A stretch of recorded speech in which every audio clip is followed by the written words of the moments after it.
Pronation and pushdowns. So pronation is when my hand does this. Now I don't have a lot of pronation. So if I was to use a bar that had me have to wrap my thumbs around it, I wouldn't be able to also turn my hand straight without my elbows winging out. The problem with that is that if my elbow moves outwards, this is a lot less active range for my tricep to extend. I want things to be aligned up. It gives me much better range of motion. So how do we circumnavigate this? The first thing we can do is we can switch to a flatter, more open bar like this one, where I can have my palm on it, which reduces my need to roll my hand over. You can see the bar's angled, so I don't need to roll my hand over as far. That's the first thing. But let's say I didn't have that bar and I only had one of these. What I would have to do is I would have to remove my thumb and I would have to get my hand over the top.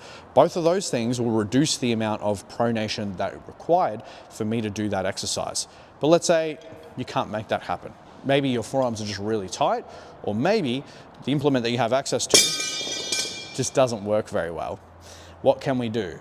Well, we need to switch you from this pronated grip into a neutral grip. And so you probably want to switch to a rope or a single arm or something where it's more angled, a little triangle or something a little bit more neutral.